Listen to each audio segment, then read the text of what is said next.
Record. Hi everyone who's watching. My name is Pollyanna and I look after community engagement for TreeSisters and also TreeSisters in Australia, and you are watching a courageous conversation with the wonderful Teresa Gitonga from ITF in Kenya, and I'm going to share with you a little about Teresa. She is the Kenya Program Manager for ITF, and she holds a master's degree in project planning and management from University of Nairobi and a bachelor's degree in environmental science. She has over 10 years experience empowering community-based organizations in environmental management, including community mobilization and empowerment, resource mobilization, and gender integration in natural resource management. And her favorite tree is the African cherry. So thank you so much for being with us today, Teresa. Well, thank you so much, Parian. I'm so humbled to be part of this great discussion. Thank you. So the Kenya project is one that TreeSisters is funding, so through everybody's donations. But before we get to the project, I would really love to hear the story of how it is that you came to be doing the work you're doing. Where did your journey with trees begin? Wow, it's very interesting. I'm so happy to maybe for the first time, maybe to give a brief story about myself and where all this started, my love for the trees, my good close relationship with nature started. I was born in central Kenya and in the rural areas and by very loving and good parents. And maybe I want to say that my name then was Mushi. The second name is the local name. And it's very girl of my parents, and it's very interesting because according to our culture, I am named after my mother's mother, so automatically I was to be given that name. And when I was very young, to me, I didn't like the second name because the meaning for the name is the person who stays at home. That is what the name mean. And automatically, a lot of women in our rural home stay at home. They cook for the children. A lot of them did not have any other job. And people used to say that these women are housewives. They don't work, like they don't have a job. Well, they are waking up at 4 and sleeping at 11. So they are working all through, but they are staying at home. So I didn't like the name. And when I was very young, at a very tender age, before even I joined school, maybe at 5 years, I refused the name and I changed my name. Yeah, I said I don't want this name, and I gave myself another name, which is Muthoni. Muthoni is my second name. Muthoni means in-law. In-law is that somebody who is married to his family. So it might not have a lot of meaning or so much of improvement from my initial name, but I hated everybody who called me by the second cultural name, which was Wamushi. And I know that nobody changed my name. I changed my name personally, and I started calling my name the Muthoni. And Teresa Muthoni. I liked Teresa because I used to hear about Mother Teresa and the way Mother Teresa used to stay with the poor, supporting the poor. So that name was good for me, and I liked it. And my second name was the Charity. So anyway, from the village, I went to school in the village, and my dad loved education, and we are 3 girls and 3 boys. So I didn't see any difference between me and my brothers because we grew up together, but my brothers could not cook. We used to cook sometimes. And my mother used to cook as a full-time job.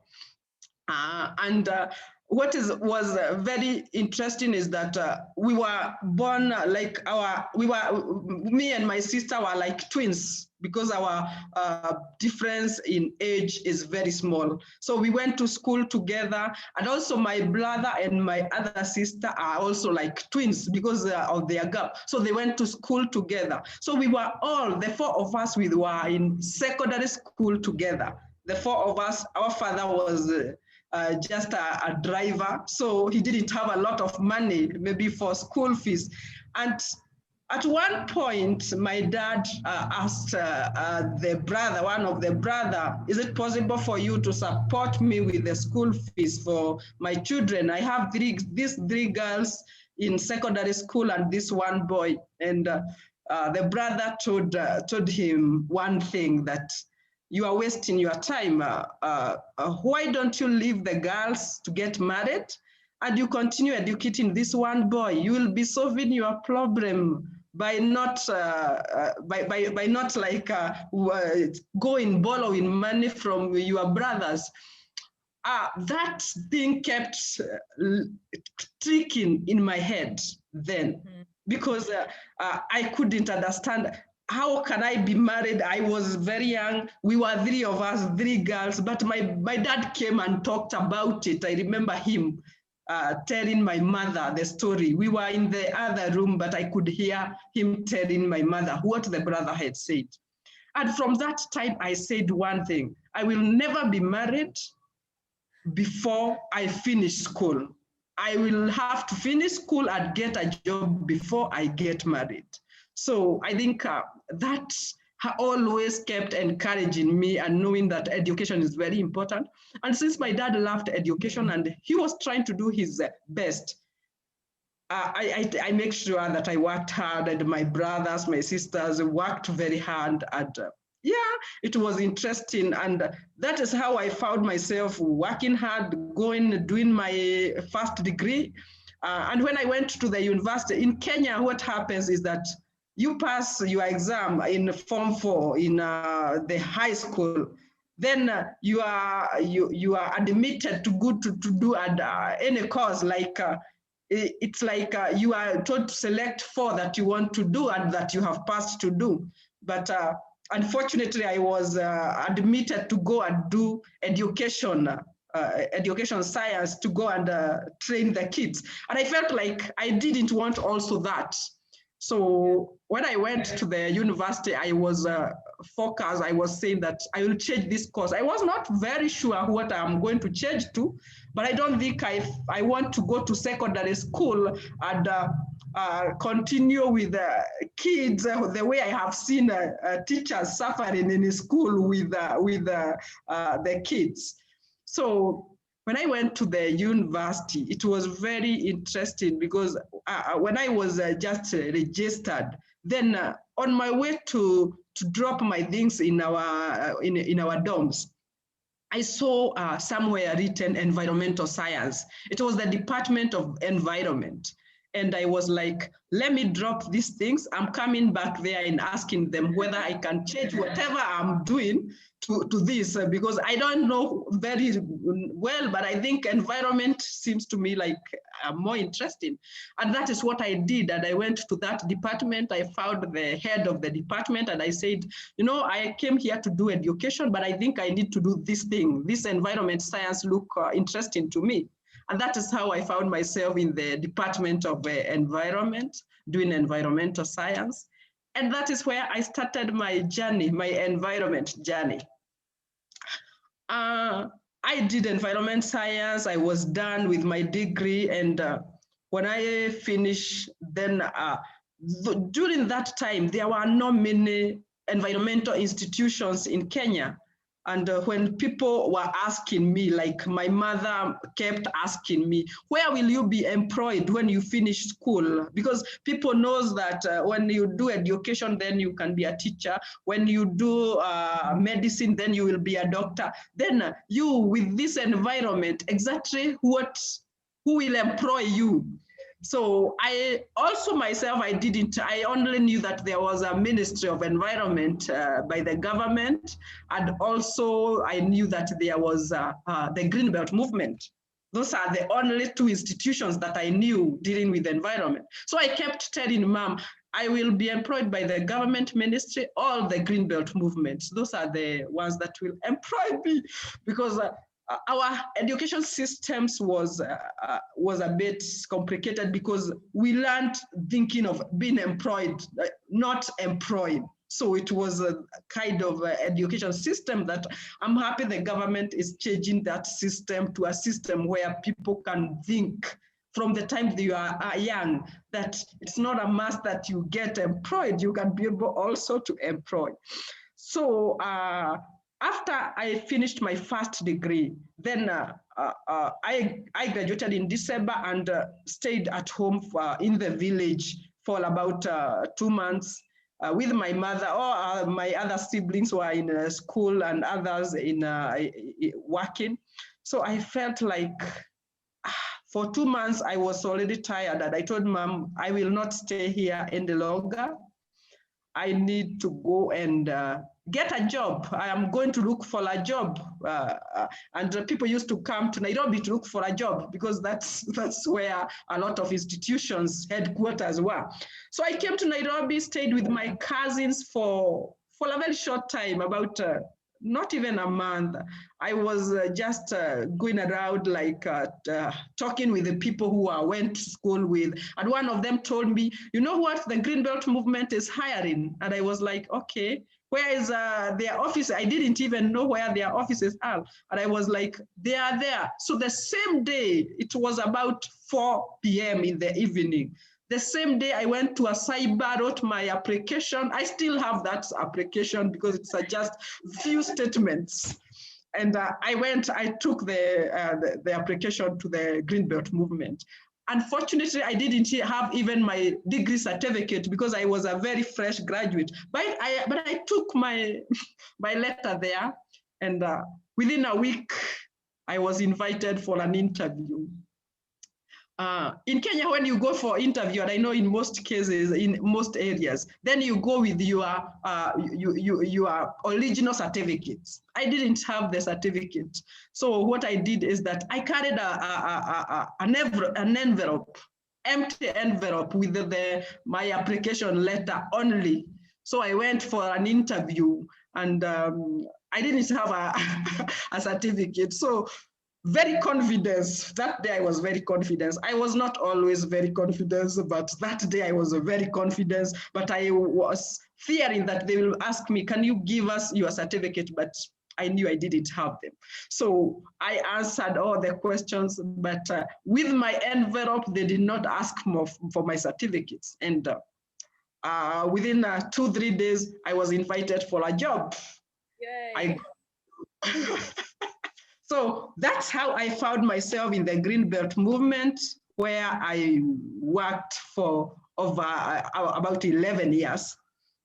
And when I joined the Greenbelt movement, you can imagine I was a fresh graduate without any experience, and at least they believed in me. When I didn't even myself believe in myself. And it was very interesting, because when you joined there, what I was told, I remember being called in a meeting that we have given you a job, but we are going to send you to one of the region in the village, whereby you are going to mobilize women, train them, help them start tree nurseries and plant trees all over. And in an area, I went in an area that I hadn't gone before. And that is how I found myself interacting more with the women, because our performance was being measured by the number of women, the number of groups that you have been able to mobilize, the number of trees they have in their tree nurseries, the diversity of the tree species in their tree nurseries, and the trees that you have been able to plant. That's what was measured towards our performance. And that's how I started working with women and being very close to the community groups, because greenbelt movement used to focus mostly with women. So that's how I found myself sitting down with women in the tree nurseries. And the good part is that we were not like going to dictate to them what they were supposed to do. What we used to do is to go and ask them, what is your problems? What challenges are you facing? What are some of the solutions of those challenges? They come up with the solution, they come up with the root cause of the problem, then the solutions of those problems.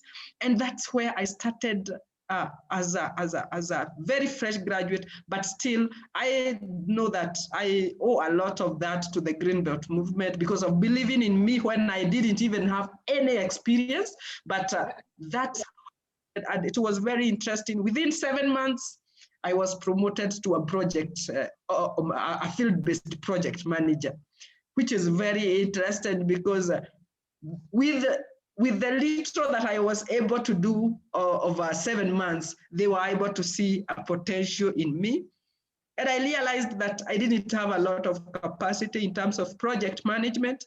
Here am I promoted. So I went back to school. I continued with my studies as I continued to work. Yeah, so, yeah. Did you work alongside Wangari Maathai? Yes. In fact, when I was promoted, I remember when I was in the field for 7 months, then I came back, I was called back to the office for the promotion letter and discussion on how I will go and continue to do the other project, because now I was given a project to manage. So I remember a meeting with Wangari Maathai. That was the first meeting that I ever had with Wangari Maathai and the program manager then. And it was quite interesting then because she believed that I'm capable of doing it. I'm capable of achieving the objective of that specific project. And I really worked on it. And I remember him her talking to us and telling us, you know, you don't need to talk a lot of English, just talk the local language. Can we just discuss this in local? Because we are going to talk with women so that they are able to understand. So I was able to work alongside Wangari Maathai for about 5 years before she passed on. Wow, that must have been a really like, it feels really amazing that they had so much faith in you, and that kind of, I mean, I kind of feel like that kind of encouragement, women, the kind that women can give to each other, that you know has that kind of faith is super. It's so sort of empowering somehow for women to be doing that for each other. Yeah. Exactly, Porian. I can tell you it is very interesting. In fact, that's what have always been encouraging me, because I know that women have a lot of potential. It's only that some of them have no platform. They have not yet gotten platform to be able to express their potential. And that is what we give as TreeSisters, as International Tree Foundation, giving the women, giving the communities that platform to tell them, yes, you can, you have a lot of this potential. You can be able to achieve a lot of things. We were, about 2 weeks ago, I had gone to do some capacity building on gender integration in natural resource management. And when women sat down to do gender analysis, the division of labor, what they do from the time they wake up to the time they sleep, that opened a lot of them's eyes, and they were able to open their eyes and say, wow, I do all this. They do a lot of things, but because of our culture that shows them that you are not employed, you don't work. That is what the statement that are put. But if you can look at what they are doing and the potential they have, then it's amazing. It's amazing. Women can be able to do even more. Believing in a person is very important. I know that at some point I used to feel like, I think these people are overestimating me. I am not this, but now I could tell like, oh, I have all this, I have a lot of capacity, because any project that I was going to implement, it succeeded very well. And within a very short time, I was promoted to senior program manager in the organization, because they saw a lot of potential in me. So I think women with their social capital, with women coming together, the togetherness is very, very important. Yeah, super powerful. I've had that. I've had amazing women have confidence in me, and I know how much it's helped me to really, you know, do the work that I want to do. So I would love it if we could talk a little about the project that TreeSisters is funding at Mount Kenya, and would you share with us something about that project? Maybe what kind of trees are being planted, what a typical day might look like for someone who's doing the planting. And I'm really curious about why so many of the planters are women. Wow. Maybe before I go to the project is to talk about how I found myself in TreeSisters and how I came to know TreeSisters. Yes. When I joined International Tree Foundation, before I joined International Tree Foundation, I remember seeing that I knew International Tree Foundation in 2016, and what I saw was like, no, they have applied for some planting, for funding to plant trees from TreeSisters, and they have gotten it. So I had not heard about TreeSisters then.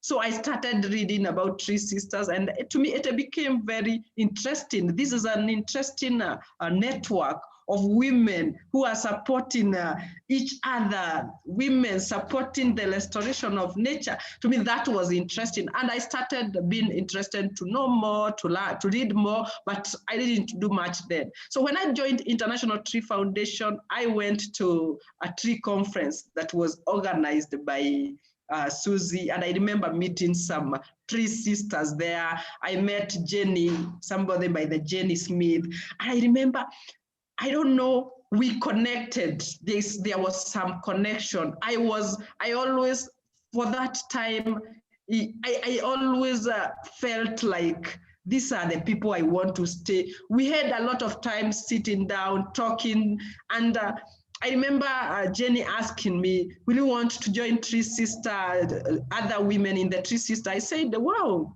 that is interesting. How easy is that? I think I will be happy to join, because at that time, I needed to feel part of the global organization, or being together with the women who are thinking the same things that I am thinking, or doing things that I'm doing.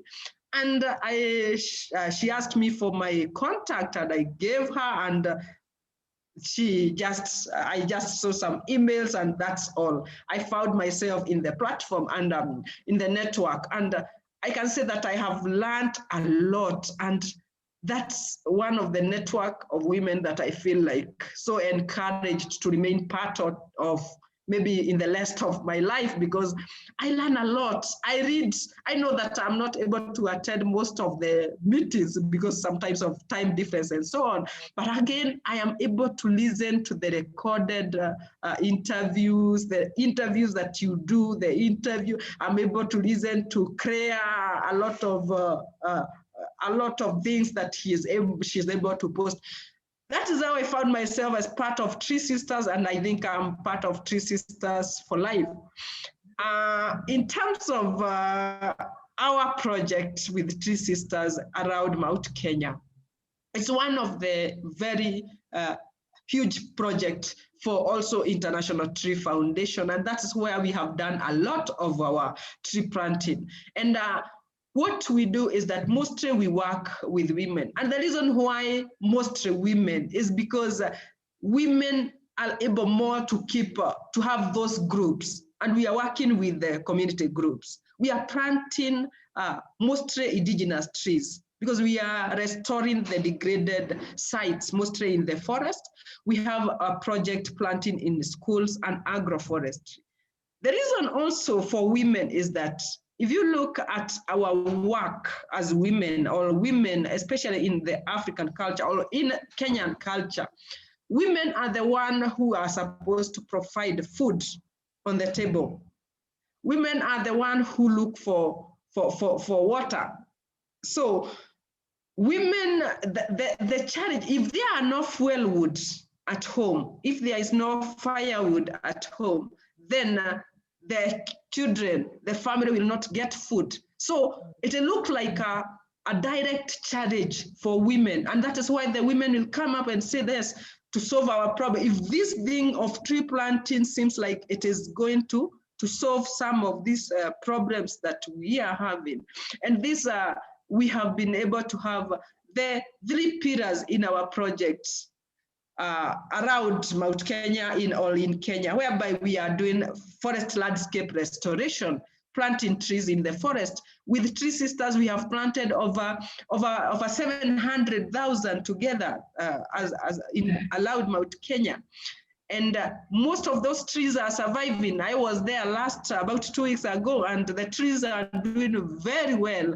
And the groups there are so happy because it's not all about planting trees. It is about improving the livelihood of the communities. It's like these projects have employed people like full-time because they raise the tree seedlings in the nurseries. They do the actual site preparation. They do the planting. They take care of the trees. So it is like a job to them. It has been helping them to raise their children. The project is also helping them to bring food on the table. So to us, I think this project is good, not only for tree planting aspect of or increasing the biodiversity, but the livelihood aspect. Yeah. So is the reason that you say the women are mostly the ones involved in the community groups, is that because the men are at work, or do they work away? Some men work far, but also some men also work in the forest. But in terms of, if you look at the dynamics in our families, you'll find that women, their specific job that mostly goes with women. It's about the gender dynamics, whereby you'll find more women participating in the activities related to tree planting or related to the activities that are solving their direct problems. Right. Like getting fuel wood, like getting water. So mostly you'll find that women doing a specific work related to what will sort out their issues. So, and if you look at also in the people registered in the forest to be collecting fuel wood in the forest, you will not find men.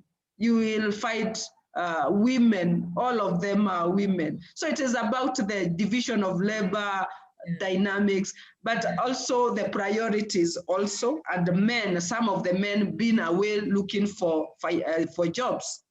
Yeah. And before, like, I'm curious about what the landscape was like on Mount Kenya before all the restoration started, because I know Mount Kenya is a water tower, and so it has a big influence over the creeks and streams and rivers in the area. So have you noticed a difference with the restoration? There's a very huge difference, and it's amazing if you see, like the site that we have been planting in Embu side, that is the eastern side of Mount Kenya. It was a huge area which was destroyed and totally without any tree. And right now, as we talk, by the end of this year, the site will be full. And it will be full of trees, and most of those trees are TreeSisters supported trees. If you go to the other side of Mount Kenya, then you will be able to see a lot of those trees are already huge. They are already big trees, and you can see that even in some of the areas, that I couldn't believe that those trees are about 3 years, because they are growing very fast and the forest is coming back. Wow. The forest is coming back. So I think the future can only be great. And I know within a very short time, in the next maybe 10 years, Mount Kenya will be very different. And this is through the support of TreeSisters and maybe some other supporters. But I think TreeSisters have been having a very huge influence in restoring Mount Kenya forest. And have you noticed any difference in the water flows with the forest growing? Is there a difference in rainfall or river flow or anything like that? Let me say that maybe I have not looked at it. There are some rivers, like there's one of the stream in the eastern side that the river, yes, used to be quite clean, but when you go, as you go down, then you will realize that the water used to be very dirty. But you know, in our program with the TreeSisters, one of the aspects that we have been doing is also to train the communities on soil conservation strategies. And if you look at that river now, you will realize that it is more cleaner. The water is a bit cleaner because people are taking care of their soil. They are making sure that they are conserving soil. So, great. In terms of that, there is some good work in long, but in the next few years, if we are able to do some impact evaluation, then I think we'll be able to record a lot of great impact in terms of the river flow increase and increase in terms of the rainfall. Yeah. Great. So I know from reading an article that you wrote that you're very passionate about projects having community input and consent, because that's how true sustainability happens. Can you share a little of how this is happening in the Kenya project that we're funding? Yeah, so for me, I'm so passionate about involving the local community in everything we do. Because you cannot succeed, because they are the people who are on the ground. They are the people who understand better the situation than any new person coming. And for me, this is not only by just bringing in the communities just for the sake. It is the deeper engagement of the community groups, especially women and their families, that bring real strength to the landscape restoration. And that is very important by first understanding the context, the local context. When you come to the Kenyan landscape, then you will realize that we have different cultures that determine the way people live. So it is very important to understand the local context and to understand the community and bring them in. And what we do in the TreeSisters project, as well as other projects that I'm leading, is that we involve the communities from the design of the project. We involve them to design the project, they identify the site, we are able to work together to develop the plan on what we are going to do. We work together in terms of the implementation, we work together in terms of monitoring and evaluation. So the whole project cycle, we ensure that the communities are involved. And when you involve them in that whole process, then they own the project. Yeah, I've got a mosquito. Oh, I'm losing you a little bit. Are you still there, or has your internet gone? Yes. Oh, yeah. So I'm yes. You disappeared momentarily. I missed the last thing that you said, and I've got a mosquito buzzing around me. But I'm curious about whether, you know, when a new project is going to be started, when a new restoration project is started, is everybody in the community happy about it, or are there some people who maybe would prefer that didn't happen? Like, are there conflicts or obstacles to getting projects started? When we have a new project, the communities are mostly very excited because it is a source of income for them also. So we involve everybody in the project. We involve the government. We have a very clear way of ensuring that everybody involved in the designing the project, so that they own the project. So everybody is brought to the table. We organize meetings, we organize capacity building training, so that we can be able to discuss the project. We also organize ways of visiting the table. What are some of the issues that the project can face? So all that, those are some of the things that we discuss as we design the project. But in terms of the people appreciating the government, what we are doing is that we are working in line with the government, goals or the targets. The government have a target of having more than 10% tree cover by 2022. So even the government officers are so supportive to our projects, because right now as we talk, we are at 7.5%. So we are still long way to go. So everybody is supportive and everybody is happy to continue having the program and also planting more trees for the country. Yes. So thank you for sharing that. I'm really curious. Can you share with us what a typical day might look like for someone that is doing the planting? Yes. Specifically for planting, or maybe I give a typical day for a woman who is part of our tree planting program. So in most cases, they have a day within the week when they go to the tree nursery for about 3 hours or 2 hours, whereby they sit down as women. In addition to putting or to potting the trees, then they are able also to have discussions on how do we continue our work. They have also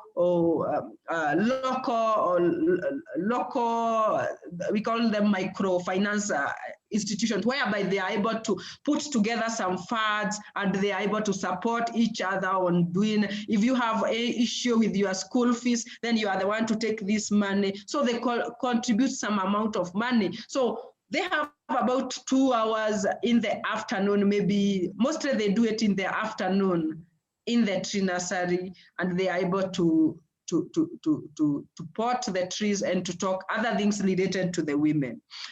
In the morning when they wake up, then they have to take care of their family. They have to make sure that the kids have gone to school. They have to feed the husband. Then they have to give to get fodder for their livestock. Then they go to the farm. Because some of these areas is a tea zone. And they are going to the farm to pick tea. So they will go pick tea until lunch hour or midday, so that they can come, cook lunch, give the family lunch. If the husband is there, they will give lunch. Then in the afternoon, they are able to go to the nursery. And after the nursery, they come prepare the dinner for the family. That's a possible day. But for this period, it is the planting period in our project. And we are now currently preparing the site. So in the morning, then the woman have to wake up very early in the morning at maybe 4 or 5 to make sure that the kids are prepared, the food is ready, there is fodder for the livestock, so that at 8 he is able to go to the forest and be able to be there when to start the work of clearing the site, digging the holes, and that the work that they do the whole day. And some of them, when they go there, they come back with firewood, because some of them have not yet maybe planted trees on their own farms, but we are encouraging them to make sure that they have planted trees on their own farm, so that they cannot, it is not always, they reduce the pressure they are putting to the gazetted forests. Yeah. Wow. And how long does the day usually go when people are planting? Yes, sorry? How long is the planting day? When does that finish if they begin at 8? Yeah, sometimes it takes long. Sometimes, in most cases, nowadays, especially in Embu forest or in Magasha forest, in that forest there's elephants. So, and the elephants come out from the streams going up from 6. So at 6, everybody should be out of the forests. Otherwise, you will be in trouble with the elephants, because they don't want to see you. They feel like you are interfering with their home. So at one point, I went during my monitoring sessions, and we were in the forest at 5:30, and we could see about 2 families of elephants. They had already come back. So it was crazy, because we had to look for a different route so that we come out of the forest. Yeah. Sometimes you go and bounce into them. It's sometimes the communities, but they know how to deal with them. Yeah. And do the elephants eat the saplings ever? Yes, there are some. It's very strange. There are some of the trees. We have been trying to plant some of them, and they come and eat. Like mostly the medicinal kind of trees, like the African cherry.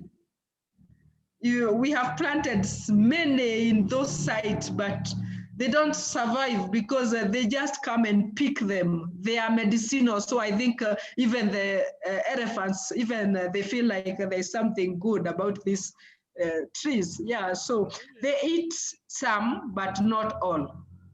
Yeah. So I can really hear your passion for your work, and I would love it if you would share with us what it is about your work that you feel most passionate about. Like what is it that you find most rewarding? Yeah, for me, the most rewarding about my work is to see women who could not take their kids to school, but because of these projects, they are able to take their kids to school. And you see, that is a human capital investment. Because when you educate your children, then there is possibilities that they will be able to improve the livelihoods of the larger community.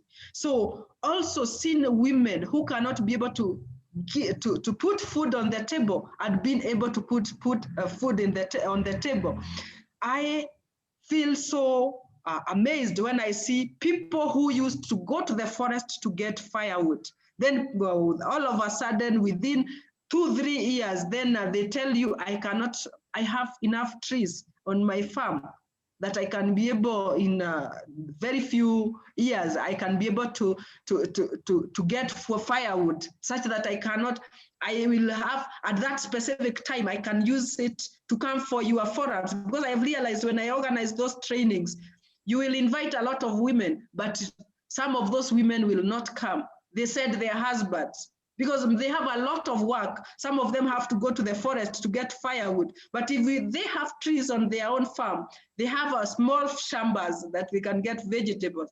Then they have enough time that they can use to come to forums to be able to learn, and also to participate in decision making at the local level. So to me, that is a very powerful. And what I have learned in my life is that because I was given an opportunity when I didn't even believe on myself, I was given an opportunity and people saw my potential. I see potential in women. I see a potential in a lot of women. And my work is to make sure that I'm enabling that. I give them opportunities when we are doing capacity building. Then we give them opportunities to air their priorities, their needs. So that gives them that courage to stand in front of people, because I couldn't stand in front of people. I used to be very fearful, like what will people say? So giving the women that platform whereby they can be able to air their priorities, their needs, then it helps because they will be involved in decision making. I have been to forums whereby people say that, yes, we have met the gender parity because it is a two-thirds should be men or women. And when you go to some of those forums, you have about 20 women and nobody is talking anything. So to me, that is not the way we want women to participate. We want women on the table and the women contributing, women giving their ideas, their priorities, their knowledge, their skills, so that we can be able to develop. We cannot develop, we cannot have sustainable development by ignoring a half of our population. So we have to ensure that both men and women are involved in whatever we are doing. So for me, I am so passionate when I see a woman who could not stand in front of people. When I meet that person in the next forum, you see that he is able to air their views and talk. To me, that encouraged me and make me feel very happy when I wake up to do this work, because I know that that is empowerment. Yeah. That is growing a generation. That is making sure that we are adding. Yeah, that's amazing. That's amazing. And what's also amazing to me is the link between the workload that women do and the fact that having to go far away to get fuel wood or water then kind of takes them out of the ability to go to forums or to be participating in decision making. And so in that way, the reforestation activities are actually also empowering women by lessening that workload for them, and enabling them to participate, which is so powerful. Yeah, exactly. Yeah, because I can tell you, if a woman have no firewood, then they don't have a way of going to those forums, because how will they cook for their family? So, but if this reforestation project have been so amazing. I know we started working with the TreeSisters in 2016, and some of those trees that were planted then are already, some of those women, I can tell you, they don't go to the forest any longer. They are able to get their fuel wood, and they are able to go to meetings because they have that time. And also we have also the nutrition value. We are also planting fruits. In the last 2 years, we have been planting fruits. And in the last 2 weeks, when I was in one of the area, some of those women were giving us very powerful messages of how they are able to give their kids fruits, and they couldn't before, because they have avocados that they have planted, they have tree tomatoes they have planted, which are fruits. So, and they are able to feed their kids, and they are even able to sell, to earn a livelihood, to be able to pay for school fees and to be able to pay for other needs at the household level. So we are not only improving the biodiversity or increasing the biodiversity, but also improving the livelihoods of the communities, improving the nutritional value of the communities, empowering women. So for me, that's very powerful. Yeah, it is very powerful. It makes me want to cry. It's so powerful. So I am aware of the time, and I think it would be a really lovely way to wrap up if there was one message or one piece of wisdom that you could share with our network, what is it that you would like to share from your heart? Thank you so much, Porian. What I would tell our other Tree Sisters is that the work that they are doing, the empowerment, the development, the contribution they have to the work that to the local communities is so much, is so huge. They should continue doing what they are doing in terms of supporting this project, because they are improving livelihoods. They are improving a future generation. We know that the future will be better. The resilience that we have with these women, the courage that we are developing for these women, the building of their capacity that is happening, it's too much. It is too, maybe they might not be able to know because most of them are distributed all over. But I wish, Porian, yourself, you can be able to visit one of these fine days and be able to see what is happening on the ground. Because to be sincere, I can see a great future. With the support of TreeSisters, I think we have been able to achieve too much, and I know that we will be able to do more. And for the network, we are doing great, and we are happy to make sure that this will continue succeeding. When I read about stories about all the Tree Sisters and the work that they are doing, then that gives me more motivation to keep ensuring that any tree that have been donated is planted and it is surviving. So that is what I keep telling the communities that we work with, that this money that we are using here, it comes from people who are committed, not like they have a lot of money. It's not like they are very rich, but some of them are giving out of making sure that they want to see a future. They want to see nature being good. So we are going to continue doing what we can be able to do. We are going to make sure that the trees planted survive. We are going to continue taking care of our forests, which are animal sanctuaries. Like, I feel so good when I see the elephants enjoying themselves in the forests. So I feel so good because I know that this is what our Tree Sisters are doing. And I have seen something very close relationship between a tree and a woman. There's a very great connection, a very close linkage. So I always tell the women that we work with, then we need to make sure that these trees survive. They come from people who are committed, who want to see this work continue. So we can't fail anybody down. We can't fail our communities down. We cannot fail our forests down. We have to make sure that we achieve and we make sure that the trees survive and we empower ourselves, we take care of ourselves, and we earn a livelihood. Yeah, amazing.